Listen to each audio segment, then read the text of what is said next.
स्वामी जी एक लेक्चर में कहते हैं, क्या आपको पता है कितनी ऊर्जा, कितनी शक्ति आपके अंदर छिपी पड़ी है। वैज्ञानिक इंसान के बारे में बहुत ही कम जान सके हैं। इंसान को सालों हुए इस धरती पर आए, लेकिन हमने अभी तक अपनी शक्ति का अति सूक्ष्म अंश ही देखा है।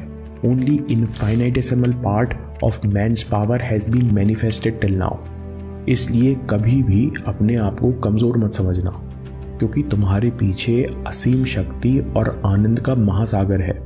कैसे पाई जाए वो स्ट्रेंथ जिसकी स्वामी जी बात कर रहे हैं। डिसिप्लिन द माइंड, मन को शांत रखो और ध्यान को एकाग्र करना सीखो। स्वामी जी कहते हैं कि जब आपका मन आपके कंट्रोल में होता है तो अपने आप पूरा शरीर नियंत्रण में आ जाता है। आप इस शरीर रूपी मशीन को अपनी इच्छा का गुलाम बना लेते हो। स्वामी जी कहते हैं आपके विचार एनर्जी और एक्शन पैदा करते हैं, इसलिए सफल जीवन में विचार अहम भूमिका निभाते हैं। Thought is a crucial dynamic component in any successful life. Swami ji कहते हैं कि अगर आपको लगता है कि न्यूक्लियर एनर्जी बहुत शक्तिशाली है, यानी मैटर में बड़ी ऊर्जा छिपी है, तो आप ये जानते ही नहीं कि आपके विचारों में पूरी सृष्टि की शक्ति छिपी है। स्वामी विवेकानंद आगे कहते हैं कि जो तत्व यानी एलिमेंट जितना सूक्ष्म होता है उतना शक्तिशाली होता है। एकाग्र विचारों की मौन शक्ति में सबसे ज्यादा बल होता है।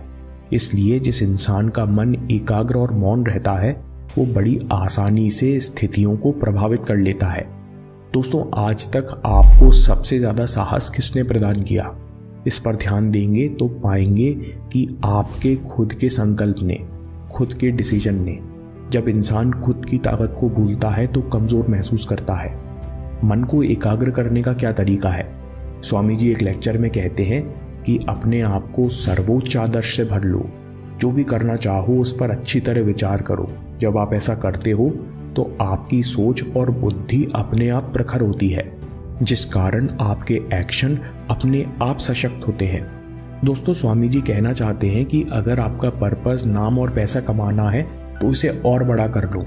इसमें इंसान और विश्व की सेवा जोड़ लो और देखो कि आप अच्छा काम करके, अच्छा करियर और अच्छी कंपनी बनाकर अपने परिवार, अपने समाज और देश में कितने लोगों की मदद कर सकते हो।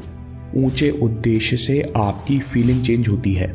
आप विस्तार की भावना महसूस करते हो और इसी भावना से आपकी एनर्जी बदलती है। आप नए तरीकों से सोचते हो और आपके विचार खुद परेशानी को पार कर जाते हैं। इसलिए आपका मन आपके इंटेंशन और पर्पस की शक्ति से ट्रांसफॉर्म हो जाता है।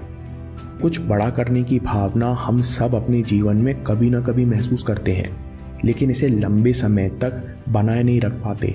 इसलिए बड़े उद्देश्य के साथ आपको चाहिए कांस्टेंट प्रैक्टिस। स्वामी जी कहते हैं कि कोई भी डरपोक तोते की तरह बातें कर सकता है, लेकिन संकल्प शक्ति वाला ही विचारों को एक्शन में बदल सकता है। हमेशा अपने विचारों को लक्ष्य और उसके कार्य पर बनाए रखो। हम लोग लगातार कोशिश करने से, अभ्यास करने से मानसिक बल प्राप्त करते हैं। लगातार कोशिश करने और सचेत रहने से ही आंतरिक शक्ति प्रकट होती है। Constant vigilance, constant awareness is the price of strength.